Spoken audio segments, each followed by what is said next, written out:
जी 370 को वापस लाना ये सिर्फ एक जनता को बेवकूफ बना रहे हैं। अपोजिशन पार्टीज ने कोई काम किया होता तो आतंकवाद इतने समय तक नहीं चलता। तो इसका मतलब वो यही चाहते हैं जम्मू कश्मीर इस आग में झुलसता रहे हमेशा। तो ये वही दिया है जो अब फड़फड़ा रहा है।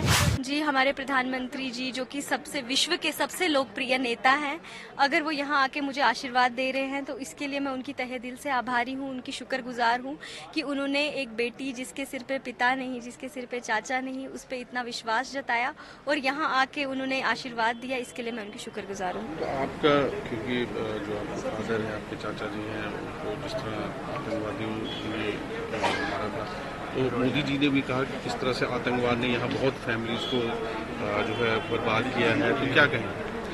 जी यही कहूंगी कि ये जो आतंकवाद का दौर है ये उसका वो आखिरी, वो कहते हैं ना दिया बुझने से पहले काफी ज्यादा फड़फड़ाता है, तो ये वही दिया है जो अब फड़फड़ा रहा है। जैसे ही भारतीय जनता पार्टी की सरकार जम्मू कश्मीर में बनेगी तो जो इनकी कुछ हद तक जो जड़ें पड़ी हुई हैं वो भी उखाड़ के फेंक दी जाएगी। जिस तरह आज भी एक एनकाउंटर किश्तवाड़ में ही चल रहा है। जी जी जी। तो आपको लगता है कि जल्द ही खात्मा होगा आतंकवाद? जी बिल्कुल, मुझे पूरा विश्वास है आतंकवाद का खात्मा बहुत जल्द किश्तवाड़ से हो जाएगा।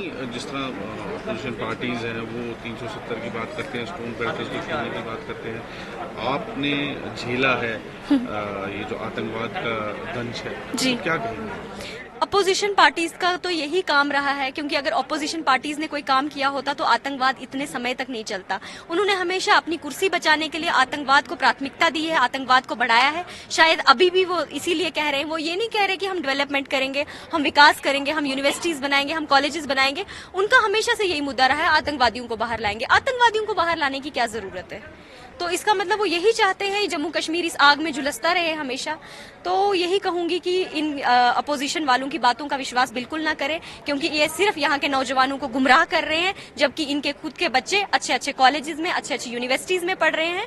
तो हम सबका मुद्दा यही होना चाहिए विकास का, लेकिन अपोजिशन ने ऐसा कभी ना सोचा है, ना वो ऐसा सोचेगी, क्योंकि इससे उनकी कुर्सी को खतरा हो जाता है। तो लगता है कि अगर 370 को वापस लाया जाता तो फिर से वही हालात बनेंगे?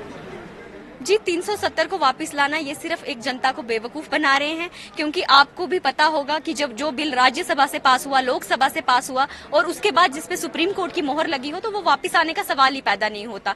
ये यहाँ की आम जनता को बेवकूफ बना रहे हैं। किन मुद्दों को लेकर आप लड़ रही हैं? क्योंकि आपने आतंकवाद को झेला, तो क्या आपका पहला जो है जो मुद्दा है बेसिक यहाँ पे किश्तवाड़ है? पहला मुद्दा तो हमारा सिक्योरिटी का ही रहेगा, क्योंकि जिस सिक्योरिटी इश्यू की वजह से हम लोगों की ये हालत हुई, मैं बिल्कुल नहीं चाहूंगी जिस तरह मेरे पिताजी को छीना गया वो आगे किसी और बेटी के साथ हो।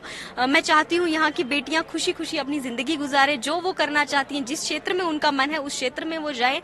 जो हमारे साथ हुआ है वो किसी और के साथ नहीं होना चाहिए, इसलिए पहली कोशिश हमारी यही रहेगी कि जो भी सिक्योरिटी इश्यूज हैं, जो भी लोग आतंकवाद को बढ़ावा दे रहे हैं, उन लोगों का शासन खत्म होना चाहिए। तो किश्तवाड़ में हम देख रहे हैं कि यहाँ की बेटियों में बहुत जज्बा है। जी आप पॉलिटिक्स में खड़ी हैं, जी शीतल देवी वहाँ जीत बिल्कुल रही हैं, बिल्कुल। तो लगता है कि ये आतंकवाद इसको पीछे करना चाहता है इस यहाँ खुशी। जी आप और भी बहुत सारी बेटियों का नाम भूल गए। यहाँ की अनमोल राठौर जो है उसकी मदर किश्तवाड़ की है।